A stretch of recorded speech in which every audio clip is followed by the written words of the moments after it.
rapid camera. Good afternoon. Oh, bigger group than usual. More the merrier.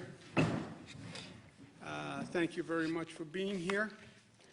We'll give you some updated information, then we'll go from there. On this format of the presentation, I brought one of my own personal bias to the way we do this, for people who haven't noticed. I have an annoying personal habit that my children remind me of often, my staff too. They reminded me this morning. People love to give you their opinion on what they think. I think this, and I often will stop them and say, okay, before you tell me what you think, just tell me the facts. Just give me the facts first, before your interpretation of the facts. So I like to start with just the facts. Just give me the facts. And that's what we do in this presentation. Here are the facts. No opinion, no filter. And then I'll give you an opinion, but I'll tell you what's my opinion versus the facts. So just the facts. It is an annoying personal habit because people want to tell you their opinion. I think this. I know, but tell me the facts first. Then we'll do your opinion. Total hospitalizations. Click down. Still in the 18,000. But a click down. Good news. That's a fact. It's a fact. That is good news, not my opinion. You see flattening of the curve, all these new expressions that we never used before. Plateau, flattening, rounding. Net change in hospitalizations, down. That's good news. 3-day rolling average, because remember, any one of these days of reporting, this is a new reporting system. It's imprecise. I wouldn't bet the farm on any one day's numbers, but a 3-day average starts to be a little more accurate. ICU admissions is down. That's good news. Intubations are down. That's very good news, just on a real-life level. When a person is intubated, they're on a ventilator. 80% of the people will never come off the ventilator or thereabouts. So that's good news. Little reality check. You still have, on a day-to-day basis, about 2,000 people who are being diagnosed with COVID. So we're out of the woods. No, we're still in the woods. The good news is we showed that we can change the curve. Good news is, great news in my opinion, we can control the spread. That is great news, because can you imagine if we couldn't control the spread? If we did all this and the spread kept going up. So we can control the spread. But you still have about 2,000 people a day who are new diagnosis coming into the hospital system. So it's still a serious public health issue. Lives lost yesterday, 752, which is the painful news of our reality day after day, and they are in our thoughts and prayers. You see 707 in hospitals, 45 in nursing homes. People are interested in those numbers and how those numbers are changing. But you see the terrible news has basically been flat over the past several days. Again, the number of deaths is a quote-unquote lagging indicator. It's almost disrespectful to put it in scientific terms. But these are people who were probably intubated, they were on a ventilator, and then again, a period of time on a ventilator normally has a bad outcome. The total losses, total number of deaths number, the CDC changed guidelines on how they want information reported. They want deaths, and then another category of probable deaths, which is a new category that's done by the local Department of Health or the coroner. So we're going to rationalize those new reporting requirements with local governments and get that information out as soon as we can. We're also since we have a little bit of a period to take a breath, we're going to contact nursing homes and facilities to find out if there were other people who passed from COVID who were not necessarily in a hospital or in a nursing home, because there is a sense that there may be additional people who have passed away and they weren't included in the count because they weren't in a hospital, they weren't in a nursing home. So we'll be going through that. But basically, the healthcare situation has stabilized. The fears of overwhelming the healthcare system has not happened, thanks to the phenomenal work of our frontline workers, thanks to all the additional capacity that the hospital system created, over 50% additional capacity in 1 month. Just think of that. Thanks to the work that our federal government did, Army Corps of Engineers, providing the beds at Javits and Comfort. By the way, Javits, which is 2,500 bed capacity as the overflow valve, about 800 people have gone through Javits. So thank you very much. And that was a great service that was done by the federal government in a very short period of time. So we have that stabilized. People are still getting infected, but we have the infection spread down to a manageable number. We've accomplished that. People are restless. We have to talk about the reopening of the economy. How do we do this? We have to build a bridge from where we are to the reopening of the economy. Well, what does that look like? Let's say that where we're going, it's not a reopening in that we're going to open what was. We're going to a different place. And we should go to a different place. And we should go to a better place. If we don't learn the lessons from this situation, then all of this will have been in vain. We learned a lot if we're willing to open our eyes and open our ears. So we're going to a different place, which is a new normal. And we talk about the new normal. We've been talking about the new normal for years. We're going to have a new normal in public health. By the way we have a new normal in an environment, a new normal in economics, a new normal in civil rights, a new normal in social justice, right? This is the way of the world now. We're moving to a new place, more challenging place, but also potentially a better place. Well, when is this over? I say, personal opinion, it's over when we have a vaccine. It's over when people know I'm 100% safe and I don't have to worry about this. When does that happen? When we have a vaccine. When do we have a vaccine? 12 to 18 months. Who determines that? The federal government has to test the vaccine, FDA. It's a big gap, 12 to 18 months, yes. I say the sooner the better. Anything we can do to work with the federal government to get the vaccine done faster, we are all in. You want to use New York State as a laboratory? We are ready, willing, and able. Any way the New York State Department of Health can work with the FDA to reduce that testing period, we are all in and energized and creative and ambitious about it.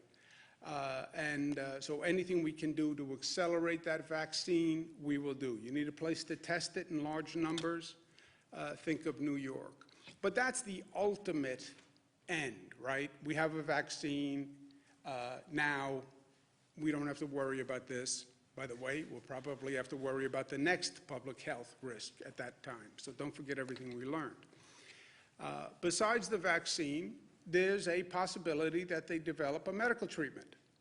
So we can't prevent you from getting the virus, but we have a new medical treatment. And if you get the virus, don't worry, it's no big deal. You go and you get this medical treatment. That's another way of having a natural end, right? And that's what convalescent plasma is all about, and the antibody testing to find people who had the antibody and then injecting the antibody into a person as a treatment method. Maybe the hydroxychloroquine works. Now, this has been a very politicized topic. I have done my best to stay 100 miles away from politics in all of this. Everybody wants to see hydroxychloroquine work. Everybody. Well, the president says he believes it works, but he's not a doctor. You're right. says he believes it works, but he's not a doctor. Find out. Find out. And everyone hopes that it works. And anything New York can do to test it, we will. We are now testing hydroxychloroquine. There are a number of hospitals that are doing it. It's not a government decision. It's not a political decision. The medical doctor decides. And if a medical doctor decides it works, fine. We have an executive order that limits the prescription of hydroxychloroquine only because we don't have enough. And there was such a demand on it that people who needed it and were using it can't get it. So if the federal government sends us more, we will dispense more. It's a pure supply side issue. Or maybe they develop another drug that they figure out has an effect. That could happen between now and the vaccine, and we all pray that it does. But until you have the vaccine, until you have the medical treatment, what do? How are you building the bridge? Well, it's going to be a phased reopening, right? And during the phased reopening, the priority is make sure you do no harm and keep your eye on the public health issue. That is what is key in all of this. So it's going to be a calibration of reopening based on public health safety and that infection rate, because what we have done and the reducing of the infection rate is a pure function of what New Yorkers have done and what people across the country have done. When you relax that social distancing, you could very well see an increase in the infection rate. So it's all a calibration to the public health, but it's going to be a gradual increasing of economic activity in calibration with the public health standards. The single best tool to doing this gauging, right, is large-scale testing. Test, trace, and isolate. That's what everybody's talking about. What does this mean? It means you test, you find a positive, you trace back who they were with, where they were, test those people, and you isolate the people who are positive. It's inarguable. It's just very, very hard to do. And it opens this new world of testing. And this new world of testing is a new world to all of us, by the way. There's diagnostic testing. Are you positive or negative? There's then testing for antibodies. Were you exposed? If I find out that you were already exposed and you had the virus, now you can go back to work because you had the virus, you have antibodies. Antibody testing, once you have the antibodies, you can help develop convalescent plasma where they can take your blood, take those antibodies, use it as treatment. There's saliva testing, which is faster and easier. It's not blood testing, it's not a swab, it's just saliva, but that's a new form of testing that's just being developed. There's finger prick testing, which is less invasive, but also being developed. There's full blood sampling testing, which is obviously more intrusive. But to do the testing, you need testing equipment. You need swabs, you need vials, and you need all of these things at a capacity that does not now exist. Where do you do the testing? We've been doing testing in hospitals. Frankly, that's not a great place to do testing. You don't want people walking into a hospital emergency room who may be positive for COVID. Our drive-through locations are better. But how do you bring that to scale, all right?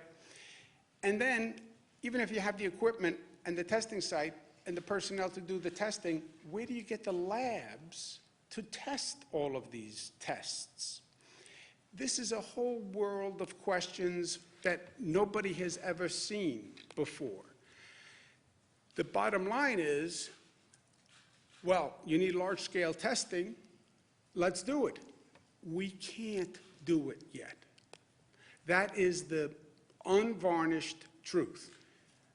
I know because New York has been doing this since this started, exploring this new world. We have done more tests than any other state. We've done over 500,000 tests, which is more than the other states that are near us combined. okay? So we've been very aggressive here. But in all this time, we've only done 500,000 tests. Now, that's a large number of tests, yes, but this is over 1 month period. And even 500,000 tests. You're talking about a state with 19 million people, right? So you get a sense of the scale of what we have to do here. We cannot do it without federal support. And I've been saying this for days. If you have a state that has a lower need, yes, they may be able to do it. But when you have a state that has to do a large number of these tests, I'm telling you we can't do it without federal support. And I've said that from day one. We will coordinate, and we have been coordinating all the tests in our state. That's how we got to that 500,000 number. More aggressive than I think anyone else. We have 228 private laboratories in this state. We will coordinate with them. We'll make sure that we're not competing with ourselves because there are a lot of groups that are now testing. New York State Department of Health developed their own antibody test, and that test is going to be very important, and it's in our control because we'll actually do those tests. We don't need a private lab. We don't need anyone else. With those tests, it will go to about 2,000 per day capacity. And that is a finger prick test, so it's not terribly invasive. Even I can endure the pain of that one. We've asked the FDA to approve a state test that could get us to 100,000 people per day. To give you an idea, that's then 500,000 a week if you don't work the weekends. And I don't know if you do, and I don't want to raise something I don't know about, but 500,000 a week, we've only done 500,000 to date, right? So you get a sense of how powerful that would be if the FDA approves that. We're going to prioritize the antibody testing for first responders and essential workers, and this is important. We've all been saying thank you to the healthcare workers, and that's nice. But I've been talking to George Gresham through this. He's the head of 1199, which represents many healthcare workers. His point has always been the gratitude is appreciated. But we need support. The healthcare workers need support. They need the PPE equipment, and they need the tests to make sure they're not getting infected, or if they are infected, what is their status? And he's been exactly right. More than thank you, actions more than words, right? Nurses, the same thing, NISNA. They've been doing phenomenal work. They need support. They need the equipment. They need time off. They need to recuperate. And the first responders, the NYPD. Pat Lynch, who represents the NYPD, has said to me from day one, my guys need support, guys being gender neutral. They're out there every day. They live in the downstate area, and they work in the downstate area. Many live in Nassau, Suffolk, Westchester, Rockland, Orange, and they're working in New York City. They need not only PPE equipment, et cetera, they need testing. They need to know if they've been infected for themselves, and also they could wind up being spreaders if we don't know. Pat Lynch and the NYPD have been extraordinary here. Okay, make them a priority for the testing that we can do and we can control, and that's the antibody testing, and we will. So the more testing, the more open the economy. But there's not enough national capacity to do this. I've been speaking to governors across the country. Every governor is now in the same situation. I was speaking with Governor Pritzker of Illinois. He has some companies that do this testing in his state, but everyone is in the same position. And we have to be clear on this who does what between the federal government and the state government. The states cannot develop national testing. There's no simple answer to it. It's basically controlled by private sector companies who have been doing it at a reduced volume because that was the world You didn't need such a high level of tests. So the private sector companies only developed to the capacity that the market demanded. This is an entirely new market. And then when you talk to the private sector companies, which I have, they'll say, I can't increase my volume. I can't get enough swabs. I can't get enough vials. I don't have enough machinery to manufacture it or test it. They need chemical agents that are part of the test. Many of these chemical agents aren't even manufactured in the United States, so there's an international supply chain. All this to say, it is very hard to bring this to scale quickly, and we need the federal government to be part of this. Testing capacity, to me, is like what ventilators were over the past month. All of a sudden, because of this virus and the respiratory attack, we need massive numbers of ventilators. I never heard about ventilators before this. I now know more than I ever wanted to know about ventilators. But it came out of the blue. They're very hard to manufacture. There's a whole supply chain. They're a sophisticated piece of equipment, and it's very hard to get them manufactured quickly. No one is to blame on ventilators. No one is to blame on testing. I know we're in a political world. Well, who's to blame? Who's to blame? Sometimes there's nobody to blame, you know. On this testing situation, there's nobody to blame. Just how do we now do it? How do you now scale this up and scale it up quickly? Because we want to phase the reopening as fast as we can between now and a medical treatment and a vaccine, right? That's what we're doing. I do know this. Let's learn the lesson of ventilators. The answer on testing is not what happened on ventilators, which is 50 states competing against each other to buy testing capacity from these private sector companies, and the federal government, which is also buying testing capacity, competing against the 50 states.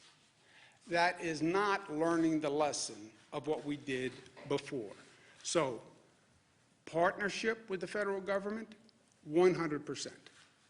But we need that partnership to do this. Once you test, then you have to trace the contacts. So we test Bernadette. Bernadette turns up positive. Okay. Who were you with over the past week? What family members were you with? Who do you sit next to in the office? You now have a list of 30 people. If it's Bernadette, even more, because she's highly social, has a lot of friends. Now, somebody's got to run down that list of 30 people from one positive. It's a detective, investigator, in the public health space. That is a massive undertaking. It's intelligent, but it's massive. And that is an army of tracers. So testing, have to get that up to scale, and then tracing. Yes, but that's a massive undertaking that we now don't do. So, testing, tracing, isolation, yes, we have to do that in concert with the federal government. Again, no one's done it before. No one has done it to this volume. And second, for the states to do this role of reopening, we need funding. And the past federal legislation has not provided it. It's that simple. They funded many good causes, hospitals, small businesses, et cetera. Yeah, but you now want the state governments to do all this work. Do this, do this, do this, do this. Okay, I'll do everything I can. I need your help with the things I can't. But you have to provide funding because at the same time, the state governments are broke. And that's not just me.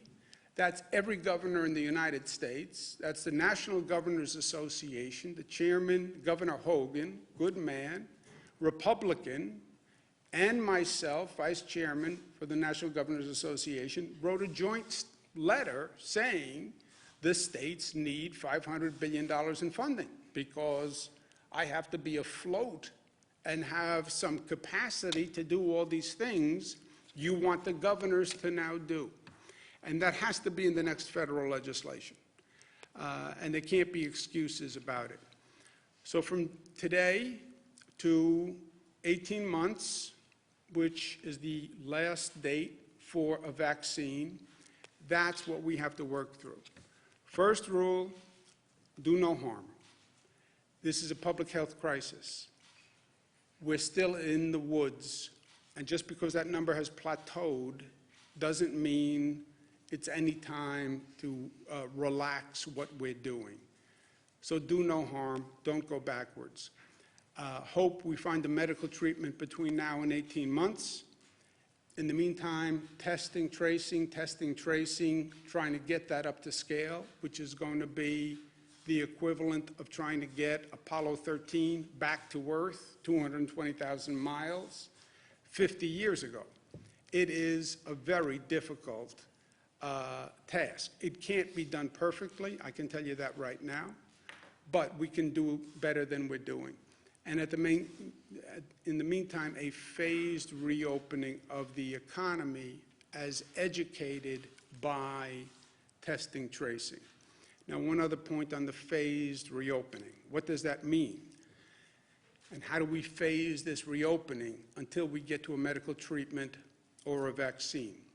This is what we're thinking about. We need clarity on what the federal government is going to do and what the state governments are going to do. I heard the president last night. The states, it's up to the states, basically. Great, I get it. And the states can do the do no harm. It is their job to do the public health monitoring. The states can also do the phased reopening plan. We cannot do, the states that have a large problem, cannot do the testing and tracing without federal assistance. And that's important. On the reopening, we can do, and we have a blueprint for the reopening. Again, as guided by testing, tracing. But there are two factors really on the reopening. How essential is the business, service, or product or function?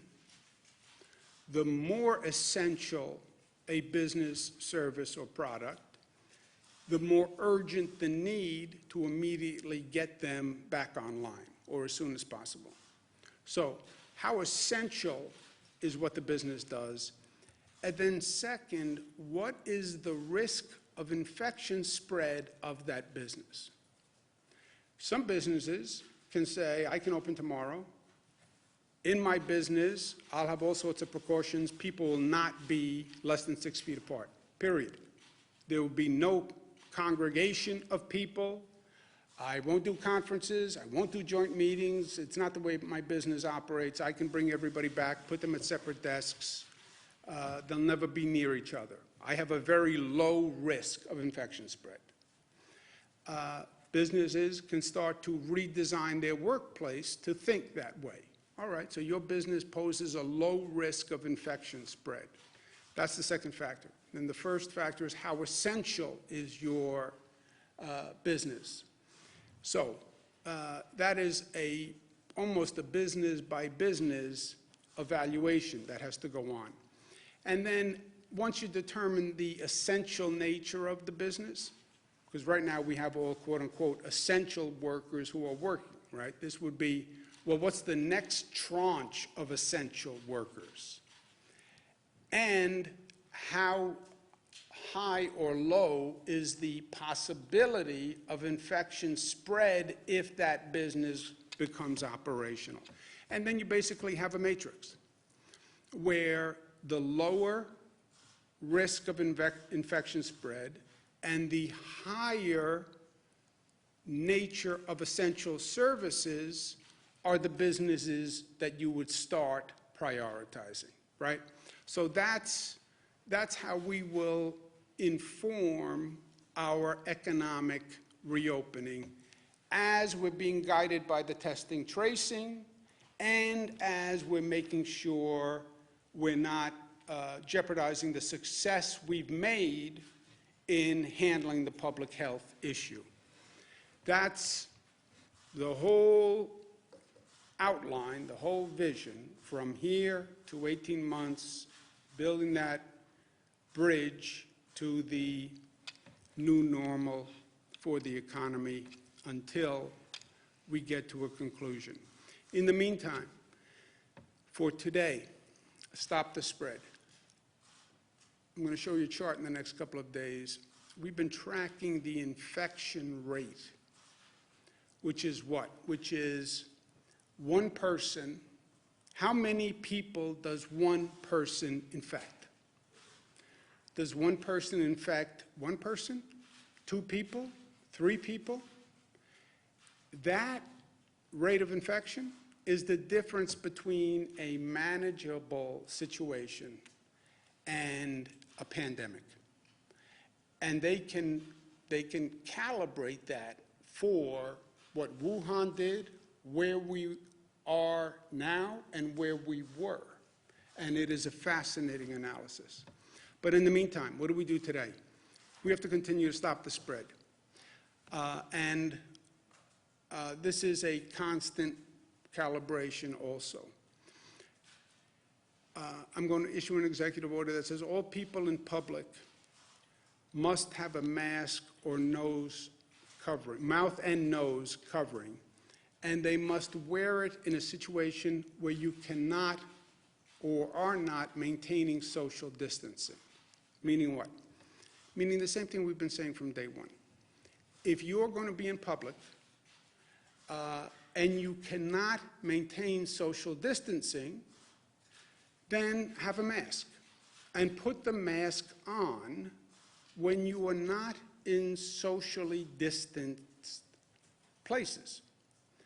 You're walking down the street alone, great. You're now at an intersection, and there are people in the intersection, and you're going to be in proximity to other people, put the mask on. Your right to go out for a walk in the park, go out for a walk because you need to get out of the house, the dog is getting on your nerves, fine. Don't infect me. You don't have a right to infect me. If you are going to be in a situation in public where you may come into contact with other people in a situation that is not socially distanced, you must have a mask or a cloth covering nose and mouth. That is by executive order. So if you're going to get on public transit, you're going to get on a bus, you're going to get on a subway, you're going to stand on a subway platform, you're going to walk in a neighborhood that is busy, you're going to be on a sidewalk, you're going to pass other people on a sidewalk, you're not going to be able to maintain social distancing, you must wear a mask. Or cloth, or an attractive bandana, or a color-coordinated bandana, cloth, but you have to wear it in those situations. We'll give people 3-day notice to allow compliance, just on the off chance that somebody doesn't have a cloth covering or a mask, and we'll go from there. On the ventilators, we've stabilized our healthcare situation. New York had one of the earlier curves. There are other places in this country are now seeing increases in the death rate, and they're seeing stress on their healthcare system. I will never forget the generosity that people across this country showed to our state. And I said at that time, New Yorkers are generous and they are grateful and gracious, and when you need help, we will be there for you. And we will be. State of Michigan is going through an issue right now. State of Maryland is going through an issue. We're stabilized. We're going to send 100 ventilators to Michigan and 50 to the state of Maryland. Last point, personal opinion, build the bridge. We built a bridge. And I learned a lot by building that bridge. And it's a lesson that has informed me, and a lesson that I think should inform people who are hearing about us needing to build this bridge. There was a bridge across the Hudson River called the Tappan Zee Bridge. It was in very bad shape, had been in very bad shape for 20 years. For 20 years, everybody talked about we're going to replace the Tappan Zee Bridge. Nobody did. Tappan Zee Bridge was in such bad shape that there were actual holes in the roadway that they would put these large metal plates over. And when you were driving across the Tappan Zee, you go over one of these metal plates, and the plate would bounce a little bit. And you could actually see glimmers of light that would come through the hole and the metal plate. Traumatized 2 generations of drivers, me included. And government kept saying, yeah, we have to replace this bridge, we have to replace the bridge. Never did. I become governor, I say, we have to replace the bridge. A whole raft of bureaucrats say to me, I mean that in a nice way, you know what, it's too risky a venture. It goes across the Hudson River. The Hudson River is an environmentally sensitive place. You try to build a bridge in the Hudson River, you have to put down piles, you have to do all that construction. It's going to annoy environmental concerns. It's going to be very expensive. It's a very high-risk, difficult project. And they cautioned me not to do it. And by the way, for 20 years, nobody had done it. I said, yeah, but then you don't build the bridge. I understand the risk. I understand you could get blamed. I understand something could happen. I understand whatever you do in life, people are going to have 57 different opinions, and it's never going to be perfect. And yes, they can always write stories. This one criticized this one criticized this, and we love negative in society for some reason. But then you don't get anything done. Long story short, we built the bridge on time, on budget. It's beautiful. We did go through all the heartburn of going through a construction project in the public domain. Yes, many people criticized. We picked blue, they wanted green. We did this, they wanted that. That's the nature of people. But we did it. We did it. And it is a beautiful symbol for me. And for anyone who sees it, don't tell me that we can't do it. Don't tell me we can't do it. Because I know that we can do it. Because we did do it. And we did it very well. Have we dealt with a situation like this? No. Can we build a bridge that takes us from today to 18 months? Yes. Yes. Because we are bridge builders. That's what we do. We build bridges, sometimes literally, sometimes symbolically, sometimes metaphorically, but we build bridges. The bridges can be a bridge, can be an airport, it can be a new civil rights legislation, it can be new labor rights legislation, new minimum wage legislation, but we build bridges. That's what we do in New York, and we're going to do this.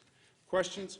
Governor, on the mask issue, now, so this will be any public space where there is congestion? We're talking busy streets, stores? We're just trying to get clarity on what this means. Any situation in public where you cannot maintain social distancing. 6 feet, is that what we're talking here? 6 feet. If you can't maintain that social distancing because you're going to a congested area, or it's a situation where you can't maintain social distancing. You cannot maintain social distancing on public transit. You can't. You can on a street that is unoccupied, but if you're going out for a walk and you may come to a place where you can't maintain social distancing, you have to have a mask. Will there be penalties? Criminal prosecutions? There's a possibility for a civil violation. You could get a penalty. You know, you jaywalk, theoretically, you get a penalty. Local governments would enforce it. I don't want to go to a penalty yet. I don't think we haven't seen flagrant non-compliance. So there won't be a penalty, but it is an executive order. I'm directing, if people don't follow it, we could do a civil penalty. You're not going to go to jail for not wearing your mask, but if we get there. But for now, no, there's no civil penalty. But local government should start to enforce it, and they should come up and say, you know, Jesse, you're supposed to be wearing a mask. And by the way, people will enforce it. They'll say to you, if they're standing next to you on a street corner, where's your mask, buddy? In a nice New York kind of way. Is it in the public interest in the public health for New York to release the number of COVID cases and fatalities at individual nursing homes? Two interests? Is it in the public interest? I know. Two interests. One interest is release as much data as possible. We will release as much data as possible on people who have died in nursing homes. Second interest is respect and legal rights to privacy. You pass away in a nursing home, or your parent passes away in a nursing home, God forbid, should your parent's picture really be on the front page of the newspaper the next day because they passed away from COVID? Did that mean their privacy should be violated? And I should release their name so that they could be on the news that night? You know, so that's the balance. I've said to them, err on the side of more disclosure, and that's what they've been doing, and that's what they're going to continue to do. But don't discount a person's right to privacy about the death of a loved one and your right to publicize that death because you want to. So it's a balance. Just remember that. I was talking about names, like Okay. names, and I think people were talking about just counts. I got it. I got it. Governor, No, people are. Maybe you're not, but people are. so on this Bernadette. executive order, Mayor de Blasio, what kind of coordination do you have with the city? Because Mayor de Blasio said today, if you go into a grocery store, you have to wear a mask. That's his new order. But did you talk to him at all? And also, going back to my question yesterday with those homegrown tests, you're talking about you need federal assistance in order to up capacity and capability. But if the city's already trying to do that as well, how much are you working with those city partners? Yeah, Melissa can talk about the overall coordination. We have 400 local government officials in this state. This is a statewide order. I have 700 school districts. I have 50-something county executives. We coordinate as much as we can with everybody. Local governments should and must be doing what they think is necessary. And then we have statewide directives that everyone should do because we have to have one state plan, right? And then I have to turn around and coordinate with New Jersey and Connecticut and 5 other states. So we have to have one state plan. And then I try to coordinate down, then I try to coordinate up with the federal government, you know, all this coordination. So you do the best you can, but when you have a statewide situation, which is what this is, you have to have rules that are statewide, and we try to coordinate with everyone. They can have their own rules, they just can't conflict with a statewide rule. That's the balance, that's the law. So they can do anything they want, just they can't conflict. There will be times when they take a local action, which happens usually also. They take a local action, the state then takes an action, the state action overrides the local action, whether it was plastic bags or whatever, you know. A lot of times we get into situations where you have a lot of local laws, different local laws, and then the state takes an action which overrides the local laws. That's not just in this situation, this is just a more condensed version of it. So I don't know all the local laws that are out there on masks, to tell you the truth. And as long as they don't conflict, great. But if there's a conflict, the state law governs. So Bernadette, I could just to follow up on that. So The details here are obviously important. What the mayor announced yesterday was that he's going to be moving to the new testing system, that they're going to be acquiring testing systems. What he's talking about is the swabs and the vials that they go in. What the governor is talking about is testing capacity. We've been limited by the testing capacity in the labs. So there's two parts to that. There's the swabs that you use to actually get the sample, and then you send it to the lab. And you are constrained by the testing capacity in the lab. So what the governor's talking about is increasing the capacities in the lab, and we are working hand in glove with the city on that and all of our local governments. On the masks, yes, I've been speaking to the city. We're fully supportive of what they said this morning in grocery stores, and we discussed it, and this was the next logical step, was to build on top of that. So, maybe just so you understand testing and how complex this is. The first issue is you can't bring it to scale, but forget that. Before you even get there, you can't get enough equipment, testing equipment, swabs, vials, literally the material that you need. When you talk to a private sector company, this is all done by private sector companies. When you talk to them about how do you triple capacity, they'll say, I can't get the swabs, I can't get the vials, I can't get the physical equipment. That's one step. They'll then say, I can't get the testing agents, the chemicals that they need to do the actual testing. They'll then say, I don't have the machines that can do the testing. So you have that whole supply chain. On top of it, you have people contracting for tests, all the states, the federal government, local governments, cities, counties, towns, all across the country. You then have private companies that are trying to buy tests. Why? Because I have my workers coming in, and I want to test my workers. I'm an essential service. I'm a food manufacturer. I have 200 employees. They're going out to buy tests to test their 200 employees. All of this volume is descending on these private sector testing companies that never anticipated this tremendous volume. So you're one of these testing companies, they're getting called from everybody. Private companies, local government, states, federal government, I need more, I need more, I need more.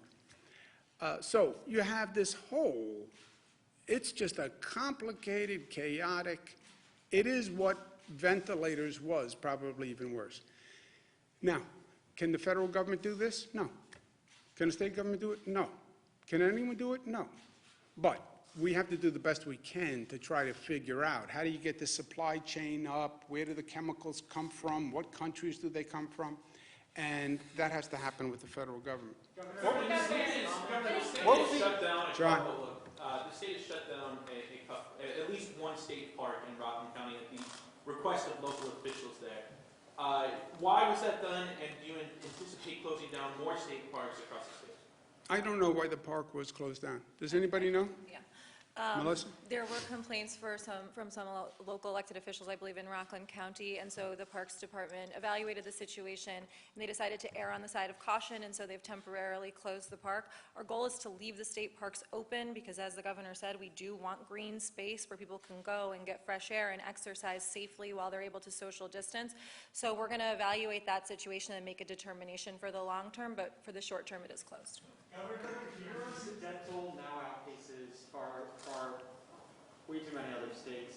Can you please comment on whether or not you think that the state should have closed down sooner, and if you believe closing down the state sooner would have saved more lives in New York?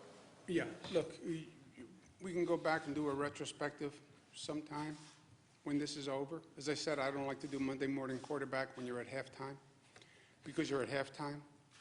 So it's not really, I don't know how this turns out.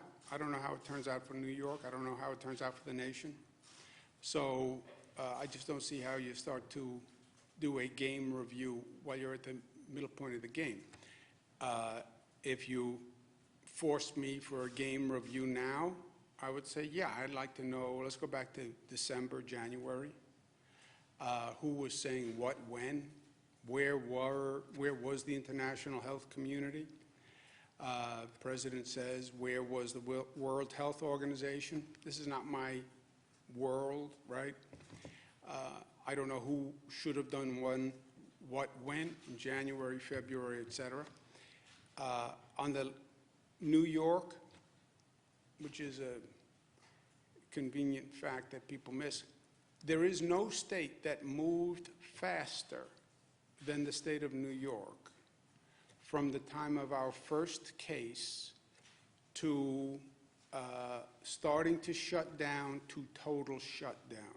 That all happened in like 19 days in the state of New York. We didn't have a case early on. Remember, this was Seattle, state of Washington, California first. It came to the East Coast later. But from time of the first case to total shutdown, New York State was the shortest period of time. There were, excuse me one second. And then we had steps in the middle between first case and total shutdown. We did schools, we did 25%, 50%, 75%. But the whole thing was 19 days. And what you also have to remember is, and just as a matter of days, on the factual question of speed of movement, no state moved faster than 19 days from first case to total shutdown. Second point is, it was not about my declaring a total shutdown.